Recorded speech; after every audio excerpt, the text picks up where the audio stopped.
बृहस्पति वर्तमान समय में राहु के साथ है और मेष राशि में चांडाल योग बना हुआ है। ऐसे में गुरुदेव बृहस्पति 21 जून को जब अश्विनी नक्षत्र से निकलकर शुक्र के भरणी नक्षत्र में प्रवेश करेंगे, तो आइए जानते हैं कि गुरु का नक्षत्र परिवर्तन धनु राशि के लिए कैसा रहेगा। बृहस्पति अभी तक पाप प्रभाव में चल रहे थे, जो कि अब 21 जून से ये पाप प्रभाव से मुक्त हो जाएंगे।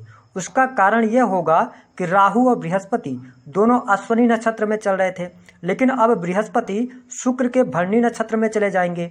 वही राहु की डिग्री जो होगी धीरे धीरे कम होती चली जाएगी और बृहस्पति देव पावरफुल कंडीशन में रहेंगे।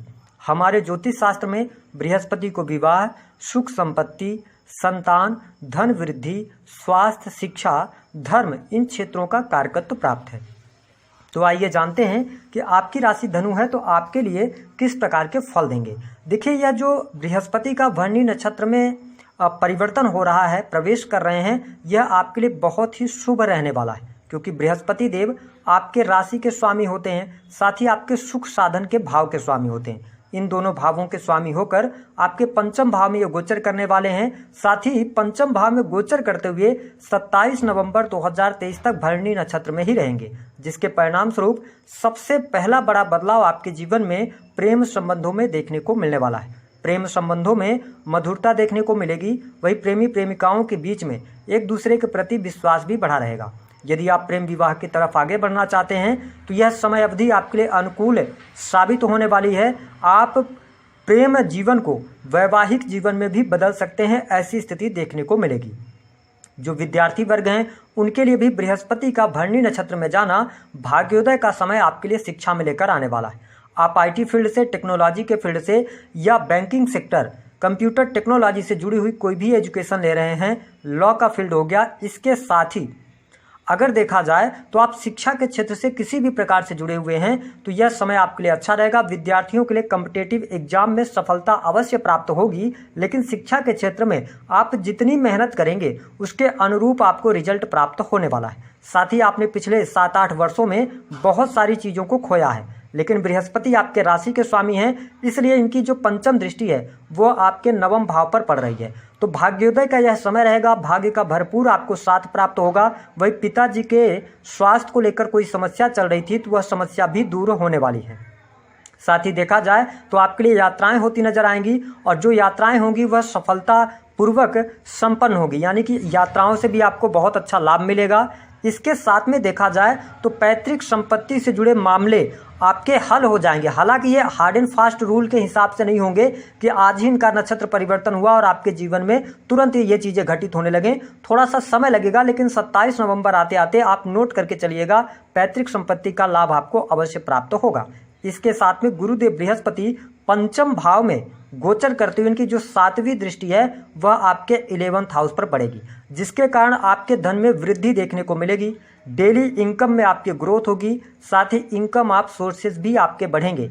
कई जगहों से पैसा कमा सकते हैं, पैसा से पैसा बना सकते हैं। यह समय भरपूर आपका साथ देता नजर आने वाला है। इसके साथ में 11th हाउस आपकी मनोकामना या मन की इच्छाओं का होता है। तो बृहस्पति भरणी नक्षत्र में जैसे ही आ गए हैं तो आप समझ लीजिए आपके मन मुताबिक चीज़ें होने लगेंगी। आप जिन चीज़ों में हाथ लगाएंगे वो बनते चली जाएंगी। साथ ही सरकारी क्षेत्र में रुके हुए कार्य आपके बनेंगे, सरकारी क्षेत्र से भी आपको लाभ प्राप्त होगा। काफ़ी वर्षों से चली आ रही कोई महत्वाकांक्षा मनोकामना थी आपकी, वह इस समय अवधि के दौरान बृहस्पति देव की कृपा से अवश्य आपकी पूर्ण होने वाली है। जैसा कि हमने बताया कि आपकी आर्थिक स्थिति में भी सुधार देखने को मिलेगा। वही आप देखें कि बृहस्पति की जो नवम दृष्टि है वह आपके लग्न पर पड़ रही है, जिसके परिणाम स्वरूप आपके व्यक्तित्व में निखार आएगा, आपके ज्ञान में वृद्धि होगी, अध्यात्म की तरफ आप बढ़ेंगे। साथ ही आध्यात्मिक क्षेत्र में भी आपकी उन्नति अवश्य देखने को मिलने वाली है। वही जो धनु राशि वाले नव विवाहित जोड़े हैं जो संतान प्राप्ति की इच्छा रखते हैं,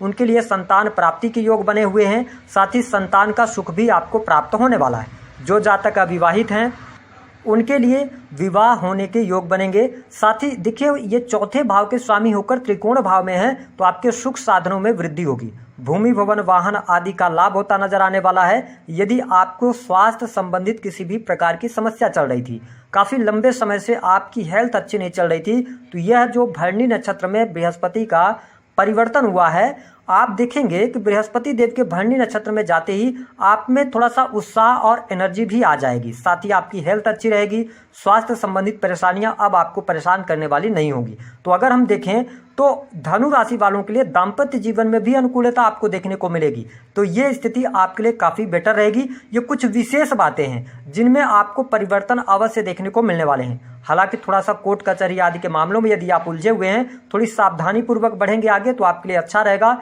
वही इस समय अवधि के दौरान देखिए 27 नवंबर तक ये भरणी नक्षत्र में रहेंगे और राहु के साथ में रहेंगे। तो कहीं ना कहीं से आपके लिए इन्वेस्टमेंट करना विशेष तौर पर शेयर मार्केट में उतना अच्छा लाभ नहीं देगा। हालांकि आपके काम कारोबार के लिए समय अच्छा रहेगा। धीरे धीरे करके अब काम कारोबार भी आपकी गति पकड़ने लगेंगे। सरकारी क्षेत्र के अंदर कार्यरत हैं तो आपको लाभ प्राप्त होगा। सरकारी क्षेत्र में रुके कार्य आपके बन जाएंगे। यदि आप नई नौकरी की तलाश कर रहे हैं तो बृहस्पति की वजह से बैंकिंग सेक्टर, एजुकेशन और लॉ के फील्ड में आपको नई नौकरी की प्राप्ति यहाँ पर दिखाई दे रही है। जो जातक अपने स्वयं से आप क्रिएटिव फील्ड से जुड़े हैं, इंटरनेट से जुड़कर कोई एजुकेशन वगैरह देने का कार्य करते हैं तो यहाँ पर आपको सफलता प्राप्त होगी। उपाय क्या करना है? देखिए, आपको बृहस्पति का अच्छा परिणाम हमेशा पाने के लिए जीवन पर्यंत अगर आप उपाय करते हैं तो हमेशा बृहस्पति का प्रभाव आपके लिए शुभ होगा। करना क्या रहेगा कि आप जहां पर भी रहते हैं वहां आप बृहस्पतिवार के दिन एक छोटा केले का पौधा ले आ लीजिए और उसको आप गमले में अपने बालकनी में कहीं पर भी उसको लगा दीजिए। और जब भी अपने कार्य के लिए आप निकलिए, नहा धोकर सबसे पहले 1 लोटा जल उसमें हल्दी डालकर उनकी जड़ में डालें। आप देखेंगे कि धीरे धीरे करके आपके सारे कार्य बनते चले जाएंगे। दूसरी स्थिति कि आप चने की दाल जो होती है उसका भी दान कर सकते हैं। कम से कम 3 बृहस्पतिवार लगातार कर दें, किसी जरूरतमंद को दे दें तो आपको लाभ अवश्य प्राप्त होगा। दी गई जानकारी पसंद आई तो वीडियो को लाइक कर दें, चैनल को सब्सक्राइब करें।